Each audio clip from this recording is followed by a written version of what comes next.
മഹാനായ ഹിളർ നബി അലൈഹി ഇസ്ലാമിനെ പറ്റി അല്പം ചില കാര്യങ്ങൾ പറയാം. ഇന്നും ജീവിച്ചിരിക്കുന്ന ഒരു പ്രവാചകനാണ് ഹിളർ നബി അലൈഹി സ്വലാം. ദുൽഖർനൈൻ ചക്രവർത്തിയുടെ പതാവാകാനാണ് മഹാനായ ഹിളർ നബി അലൈഹി സ്വലാം. അതുപോലെ ഇനി വരാനിരിക്കുന്ന ഇമാം മഹദിയുടെ പതാവാകാനും കൂടിയാണ് ഹിളർ നബിയാണ്. ഇനി ലോകത്ത് സംഭവിക്കാൻ പോകുന്ന വലിയ പരീക്ഷണങ്ങളിൽ ഒന്നായ മസീഹു ദജ്ജാലിനോട് ഏറ്റുമുട്ടി ഷഹീദാവുന്ന ആളുമാണ് മഹാനായ ഹിളർ നബി അലൈഹി സ്വലാം.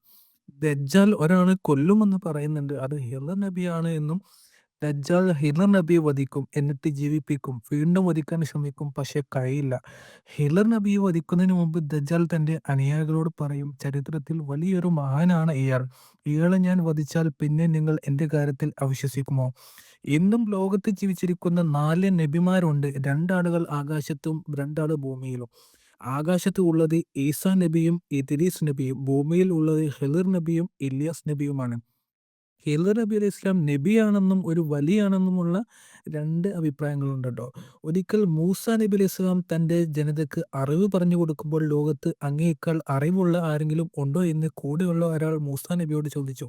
ഉടനെ മൂസ നബി അലൈഹി ഇസ്ലാം അറിയാതെ പറഞ്ഞുപോയി, ഇല്ല. അപ്പോൾ തന്നെ വഹി മുഖേന അള്ളാഹു മൂസ നബിക്ക് അറിയിപ്പ് കൊടുത്തു, താങ്കളെക്കാൾ അറിവുള്ള ഒരാൾ ഭൂമിയിലുണ്ടെന്നും മഹാന്റെ അടുത്തേക്ക് പോകണമെന്നും. അങ്ങനെ മൂസാ നബി അലൈഹി സ്വലം അദ്ദേഹത്തെ കാണാൻ പുറപ്പെടുകയും മജ്മഉൽ ബഹറിന്റെ അടുത്ത് വെച്ച് മഹാനവറുകളെ കണ്ടുമുട്ടുകയും ചെയ്തു. അങ്ങനെ കണ്ടുമുട്ടിയ ആളാണ് ഹിളർ നബി അലൈഹി സ്വലാം. അങ്ങനെ ആ 2 പ്രവാചകന്മാരും മജ്മഉൽ ബഹറിന്റെ അടുത്ത് നിന്ന് പുറപ്പെട്ടതിന് ശേഷം പല സംഭവങ്ങളും അവർക്കിടയിൽ നടക്കുന്നുണ്ട്. ഉദാഹരണത്തിന് പറയുകയാണെങ്കിൽ, ഒരു കുട്ടിയുടെ കഴുത്ത് ഞെരിച്ച് കൊന്ന സംഭവം. മുത്തുനബിക്ക് ശേഷം ഒരു പ്രവാചകൻ ഭൂമിയിൽ ഉണ്ടെങ്കിൽ തീർച്ചയായും മഹാൻ ഖുർആനും സുന്നത്തും അനുസരിച്ചായിരിക്കും ഇബാദത്ത് ചെയ്യുക. ഉദാഹരണം, ഇനി വരാനിരിക്കുന്ന ഈസാ നബിയും മാനവറുകൾക്ക് അവതരിക്കപ്പെട്ട ഇന്ത്യയിൽ അനുസരിച്ചായിരിക്കില്ല ഭൂമിയിൽ ഭരണം നടത്തുക, മറിച്ച് ഖുർആനും സുന്നത്തും അനുസരിച്ചായിരിക്കും. ഹിദർ നബി അലൈഹി ഇസ്ലാമിന്റെ 3 പേരുകൾ മുഅ്മിനായ ഒരാൾ പഠിച്ചു വെച്ചാൽ നാളെ പരലോകത്ത് അവർക്ക് വലിയൊരു പദവി ലഭിക്കും. പേര് ഇതാണ്: അബുൽ അബ്ബാസ് അൽ ഹിളർ ബല്ലി ബിൻ മൽക്കാൻ അലൈഹിസ്സലാം. നോഹു നബി അലൈഹി സ്വലാമിന്റെ പേരക്കുട്ടിയാണ് മഹാനായ ഹിളർ നബി അലൈഹി സ്വലാം, അഥവാ സാമു ബിൻ നോഹു അലൈഹി സ്വലാമിന്റെ സന്താന പരമ്പരയിൽ ആണ് ഹിളർ നബി അലൈഹി സ്വലാം ജനിച്ചത്. വരണ്ടുണങ്ങിയ ഏതെങ്കിലും മണ്ണിലൂടെയോ പ്രദേശത്തു കൂടെയോ മഹാനവറുകൾ നടന്നു പോയാൽ ആ പ്രദേശം മുഴുവൻ പച്ചപ്പ് നിറഞ്ഞ് സമൃദ്ധി ഉണ്ടാകുമെന്ന് മുത്തുനബി പറഞ്ഞിട്ടുണ്ട്. അതുകൊണ്ടാണ് മഹാനവറുകൾക്ക് ഹിളർ അലൈഹി സ്വലാം എന്ന് പേര് കിട്ടിയത്. അള്ളാഹു ഉദ്ദേശിക്കുന്ന കാലത്തോളം ഹിളർ നബി ഭൂമിയിൽ ജീവിക്കും. അല്ലെങ്കിൽ മഹാനവറുകൾ എപ്പോഴാണോ മരണത്തെ ആഗ്രഹിക്കുക അപ്പോൾ മഹാനവറുകൾ ഈ ലോകത്തു നിന്നും വിട പറയുകയും ചെയ്യും. ഹിളർ നബിയുടെ പിതാവായ മൽക്കാൻ പേർഷ്യയിൽ ഒരു രാജാവായിരുന്നു. മാതാവ് റോമാക്കാരെയും. ഭരണാധികാരിയായിരുന്ന മൽക്കാന് സൽഗുണ സമ്പന്നനായ റോമാക്കാരിയിൽ ജനിച്ച കുഞ്ഞാണ് ഹിളർ നബി അലൈഹി സ്വലാം.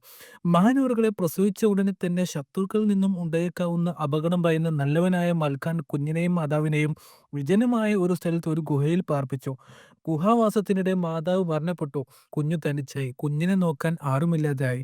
ഈ ഒരു സംഭവം രാജാവോ പരിവാരങ്ങളോ അറിഞ്ഞുമില്ല. അങ്ങനെ ഇരിക്കെ ഒരു കർഷകൻ തന്റെ ആടുകളുമായി പതിവായി ആ ഒരു മലഞ്ചെരുവിൽ ആടുകളെ മേയ്ക്കാൻ വേണ്ടി വരുമായിരുന്നു. തന്റെ ആട്ടിൻപറ്റ നിന്നും കൂട്ടം തെറ്റി ദൂരെ പതിവായി പോകുന്ന ഒരു ആടിനെ കർഷകൻ ശ്രദ്ധിച്ചു. പിന്തുടർന്നു. ആട് നേരെ നടന്നു പോകുന്നത് മലഞ്ചെരുവിലുള്ള ഒരു ഗുഹയിലേക്കാണ്. കർഷകൻ അത്ഭുതം ഇരട്ടിച്ചു. എന്തായിരിക്കും അവിടെ എന്നറിയാനുള്ള ആഗ്രഹത്തോടെ കർഷകൻ ഗുഹയിലേക്ക് എത്തി നോക്കിയപ്പോൾ അയാൾക്ക് തന്റെ കണ്ണുകൾ വിശ്വസിക്കാനായില്ല എന്ന് തന്നെ പറയാം. നിലത്ത് വിരിച്ച വസ്ത്രത്തിൽ സുഗമനായ ഒരു കുഞ്ഞ് മലർന്നു കിടക്കുന്നു. ആടിന്റെ അകിട് വായിൽ വെച്ച് കൊടുക്കുന്നു. കുഞ്ഞ് പാൽ കുടിക്കുന്നു. എല്ലാം കഴിഞ്ഞ് ഒന്നും അറിയാത്തതുപോലെ ആട് തിരിഞ്ഞു നടക്കുന്നു. കർഷകൻ ഗുഹയിൽ കാണുന്ന കുഞ്ഞിനെയും എടുത്ത് തന്റെ വീട്ടിലേക്ക് പോയി.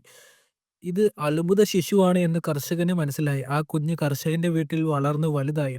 കർഷകന്റെ മക്കളിൽ നിന്നും ആ കുഞ്ഞ് എഴുത്തും വായനയും അഭ്യസിച്ചു. ചെറിയ പ്രായത്തിൽ തന്നെ വാക്കിലും പ്രവൃത്തിയിലും പെരുമാറ്റത്തിലുമുള്ള ആ കുട്ടിയുടെ സാമർഥ്യം കർഷകനെ വളരെയധികം സന്തോഷിപ്പിച്ചു. കുട്ടിയുടെ സുന്ദരമായ കൈയക്ഷരം കണ്ട് കർഷകൻ അമ്പരന്നു. അങ്ങനെ ഇരിക്കെയാണ് രാജാവിന്റെ വിളംബരമുണ്ടായത്. രാജ്യത്തെ നല്ല കൈയക്ഷരമുള്ള എഴുത്തുകാരെല്ലാം രാജാവ് കൊട്ടാരത്തിലേക്ക് ക്ഷണിക്കുന്നു. ഏറ്റവും നല്ല എഴുത്തുകാരനെ കൊട്ടാര ഗുമസ്തനായി നിയമിക്കുന്നതാണ്. ഇബ്രാഹിം നബി അലൈഹി ഇസ്ലാമിന്റെയും ശീസ് നബിയുടെയും ഏടുകളിൽ നിന്ന് പല കാര്യങ്ങളും പകർത്തി എഴുതാൻ വേണ്ടിയായിരുന്നു ആ ഒരു പുതിയ നിയമനം. കർഷകൻ കുഞ്ഞിനെയും കൂട്ടി രാജസദസ്സിലെത്തി. വലിയ വലിയ എഴുത്തുകാർക്കിടയിൽ ബാലനായ ഹിളർ നബി അലൈഹിസ്സലാമും നബിയും മത്സരത്തിൽ പങ്കെടുത്തു. പ്രായത്തിൽ ചെറുപ്പം. എങ്കിലും ഹിളർ നബിയുടെ എഴുത്ത് രാജാവിന് നന്നായി ബോധിച്ചു. രാജാവ് കർഷകനോട് ചോദിച്ചു, "ഈ കുട്ടി ഏതാണ്?" "എൻ്റെ മകനാണെന്ന്" കർഷകൻ മറുപടി പറഞ്ഞു. കർഷകന്റെ മുഖഭാവം രാജാവ് പ്രത്യേകം ശ്രദ്ധിച്ചു. രണ്ടുപേരുടെയും മുഖത്തേക്ക് രാജാവ് മാറി മാറി നോക്കി. മുഖച്ഛായയും ശരീരപ്രകൃതിയും വെച്ച് നോക്കുമ്പോൾ ഇവർ തമ്മിൽ യാതൊരു ബന്ധവുമില്ല. രാജാവിന്റെ മനസ്സ് മന്ത്രിച്ചു. ഇതൊരിക്കലും ഇയാളുടെ പുത്രൻ ആവാൻ വഴിയില്ല. രാജാവ് കർഷകനെ അടുത്തേക്ക് വിളിച്ചു ഗൗരവത്തിൽ ചോദിച്ചു, "സത്യം പറയണം, ഇതാരുടെ കുട്ടിയാണ്? കളവ് പറഞ്ഞ് നമ്മെ പറ്റിക്കാനാണ് ഭാവമെങ്കിൽ തല ഉടലിൽ കാണില്ല, ഓർമ്മയിലിരിക്കട്ടെ." മടിച്ചു മടിച്ചാണെങ്കിലും കർഷകൻ സത്യം പറഞ്ഞു. ആട് മുലയൂട്ടുന്നത് കാണാൻ ആയതും കുഞ്ഞിനെ വീട്ടിൽ കൊണ്ടുവന്ന് വളർത്തിയതും എല്ലാം അയാൾ രാജാവിന് വിശദീകരിച്ചു കൊടുത്തു.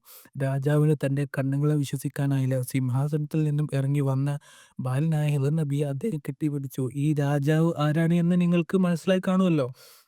കുഞ്ഞിനെ പാർപ്പിച്ച ഗുഹ അതീവ രഹസ്യമായി അദ്ദേഹം സന്ദർശിക്കാറുണ്ടായിരുന്നു. ഒരു ദിവസം ചെന്നപ്പോൾ കുഞ്ഞിനെ കണ്ടില്ല. ഏതെങ്കിലും മൃഗങ്ങൾ കൊന്നു തിന്നതായിരിക്കുമെന്നാണ് അദ്ദേഹം കരുതിയിരുന്നത്. നഷ്ടപ്പെട്ടു എന്ന് കരുതിയ കുഞ്ഞിനെയാണ് അള്ളാഹു തനിക്ക് തിരിച്ചു തന്നിരിക്കുന്നത്, അതും വർഷങ്ങൾക്ക് ശേഷം ഒരു പോറൽ പോലും ഏൽക്കാതെ. അങ്ങനെ രാജാവിന്റെയും ഹിളർ നബിയുടെയും രഹസ്യം രാജാവ് തന്നെ രാജസദസ്സിൽ വെച്ച് വെളിപ്പെടുത്തുകയും എല്ലാവരും അത്ഭുതപ്പെടുകയും ചെയ്തു. അങ്ങനെ ഹിളർ നബിയുടെ താമസം കൊട്ടാരത്തിലായി. രാജകുമാരൻ ആയതോടുകൂടി രാജകീയ കാര്യങ്ങളാണ് മഹാനായ ഹിളർ നബിക്ക് കിട്ടിക്കൊണ്ടിരുന്നത്. എന്നാൽ നബിക്ക് ഇതിലൊന്നും ഒട്ടും താല്പര്യമുണ്ടായിരുന്നില്ല. തന്റെ മകനെ സന്ദർശിച്ച ആ കർഷകന് ഒരുപാട് സമ്മാനങ്ങൾ രാജാവ് നൽകിയിരുന്നു.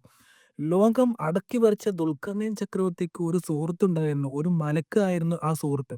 ആ മലക്കിന്റെ പേര് ദുറാഫിൽ അലൈഹിസ്സലാം എന്നായിരുന്നു. ദുൽഖർനൈൻ ചക്രവർത്തി ദുറാഫിൽ അലൈഹിസ്സലാം എന്ന മലക്കിനോട് ചോദിച്ചു, "ഭൂമിയിൽ ഐനുൽ ഹയാത്ത് എന്ന പേരുള്ള തടാകമുണ്ട്. അത് എവിടെയാണെന്ന് അറിയാമോ?" "ഒരു കാര്യം പറയട്ടെ, ദുൽഖർനൈൻ ചക്രവർത്തി ഒരു നബിയാണെന്നും വലിയാണെന്നുമുള്ള രണ്ട് അഭിപ്രായങ്ങളുണ്ട് ട്ടോ. ഖുർആനിൽ പേരെടുത്ത് പറഞ്ഞ മഹാനാണ്. അപ്പോൾ ഇതിൽ ഏതെങ്കിലും ഒന്നായിരിക്കാം."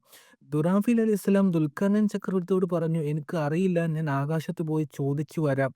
അങ്ങനെ ആ ദുറാഫിൽ അലൈഹിസ്സലാം ആകാശത്തേക്ക് പോവുകയും കുറെ നാളുകൾക്ക് ശേഷം വീണ്ടും ദുൽഖർനൈൻ ചക്രവർത്തിയുടെ അടുത്തേക്ക് തിരിച്ചു വരികയും ചെയ്തു. ആ മലക്കിന്റെ പേര് സനാക്കിൽ ആണെന്നും അതല്ല ദുറാഫിൽ ആണ് എന്നും അഭിപ്രായമുണ്ട് ട്ടോ. ദുറാഫിൽ ആണ് എന്നും അഭിപ്രായമുണ്ട്. ഞാൻ പറഞ്ഞതിൽ ചെറിയ വ്യത്യാസമാണ്. ഏതായിരുന്നാലും അതുപോലെ ആ ഒരു തടാകത്തിന് ഐനുൽ ഹയാത്ത്, മാഉൽ ഹയാത്ത് എന്നൊക്കെ പേരുണ്ട്. ആ തടാകത്തിലെ വെള്ളത്തിന്റെ പ്രത്യേകത എന്തെന്ന് വെച്ചാൽ അതിലെ വെള്ളം കുടിക്കുന്ന ആളുകൾക്ക് അന്ത്യനാൾ വരെ ആയുസ്സ് ഉണ്ടാകും. ഖുർആൻ തന്നെ പറയുന്നുണ്ട്, ദുൽഖർനൈൻ ചക്രവർത്തി കിഴക്കോട്ടും പടിഞ്ഞാറോട്ടും സഞ്ചരിച്ചു എന്ന്. എന്തിനാണ് സഞ്ചരിച്ചതെന്ന് പറഞ്ഞിട്ടില്ല. എന്നാലും അവർ വെറുതെ പടിഞ്ഞാറോട്ടും കിഴക്കോട്ടും സഞ്ചരിക്കുക ഇല്ലല്ലോ. അങ്ങനെ ചക്രവർത്തി തന്റെ പതാകവാഹകനായിട്ടുള്ള ഹിന്ദു നബി അലൈഹി സ്വലാമിന്റെ നേതൃത്വത്തിൽ ആ സ്ഥലത്തേക്ക് പോയി. നീണ്ട യാത്രക്കൊടുവിൽ ഇരുണ്ട ഭൂമിയിൽ കൂരാക്കിരുട്ടായിരുന്നു. ഒരു മലഞ്ചെരുവിൽ ഹിളർ നബി അലൈഹി സ്വലാം തടാകം കണ്ടെത്തി. ദുൽഖർനൈൻ ചക്രവർത്തിക്ക് ആ തടാകത്തിലെ വെള്ളം കുടിക്കാനുള്ള ആഗ്രഹം എന്തെന്ന് ചോദിച്ചാൽ വേറൊന്നുമല്ല, അത്യാഗ്രഹം കൊണ്ടൊന്നല്ല എന്നങ്ങനെ പറയാം. മറിച്ച് അള്ളാഹുവിനെ അന്ത്യനാൾ വരെ ഇബാദത്ത് ചെയ്യാനുള്ള ആഗ്രഹം എന്നാണ് നമുക്ക് മനസ്സിലാക്കാൻ കഴിഞ്ഞത്. എന്നാൽ അതിൽ നിന്ന് വെള്ളം കുടിക്കാനുള്ള ഭാഗ്യം ഹിളർ നബി അലൈഹി ഇസ്ലാമിനാണ് കിട്ടിയത്. ഹിളർ നബി അലൈഹി ഇസ്ലാം അതിൽ നിന്ന് ആവോളം വെള്ളം കുടിക്കുകയും കുളിക്കുകയും ചെയ്തു. നബിയുടെ പിന്നാലെ വന്നവർക്ക് ദുൽഖർനൈൻ ചക്രവർത്തിക്കോ ആ തടാകം കണ്ടെത്താൻ കഴിഞ്ഞതുമില്ല. ഹിളർ നബി അലൈഹി ഇസ്ലാമിന് അന്ത്യനാൾ വരെ ജീവിക്കാനുള്ള ആയുസ്സ് കിട്ടാനുള്ള മറ്റൊരു കാരണമായിട്ട് പറയുന്നത്, മഹാനായ ആദം നബി അലൈഹിസ്സലാം മരണാസന്നനായപ്പോൾ നോഹ് നബി ഉൾപ്പെടെ തന്റെ മക്കളെയെല്ലാം വിളിച്ചു വരുത്തി ഇങ്ങനെ വസിയത്ത് ചെയ്തു, "പിൽക്കാലത്ത് ഭൂമിയിൽ വലിയൊരു ജലപ്രളയം വരാനിരിക്കുന്നു. അപ്പോൾ എൻ്റെ ഭൗതിക ശരീരം കപ്പലിൽ കയറ്റി കൊണ്ടുപോവുകയും ഞാൻ പറയുന്ന സ്ഥലത്ത് എന്നെ മറവ് ചെയ്യുകയും വേണം." ആദം നബി അലൈഹിസ്സലാം പറഞ്ഞ സ്ഥലം അവർക്ക് നിർണയിച്ചു കൊടുത്തു. മഹാനവറുകൾ പറഞ്ഞ പ്രകാരം നോഹ് നബിയുടെ കാലത്ത് ജലപ്രളയം ഉണ്ടായി.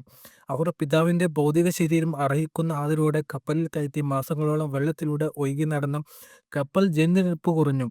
ജ്യോതി പർവ്വതത്തിൽ നങ്കൂരമിട്ടു. ആദം നബി തങ്ങളുടെ വസിയത്ത് പ്രകാരം പ്രത്യേകം സ്ഥലത്ത് നബിയെ മറവ് ചെയ്യാൻ നോഹ് നബി തങ്ങളുടെ മക്കളായ സാമ ബിൻ നോഹ് അതുപോലെ വേറൊരു മകനോടും ആവശ്യപ്പെട്ടു. അവർ പറഞ്ഞു, "പിതാവേ, ആരോരും കൂട്ടിനില്ലാതെ ഈ കനത്ത ഏകാന്തതയിൽ അതെങ്ങനെ സാധിക്കും? വെള്ളം ഒന്ന് ഇറങ്ങിയിട്ട് പല സ്ഥലത്തും ആളുകൾക്ക് ഒന്നും ഉണ്ടാകട്ടെ."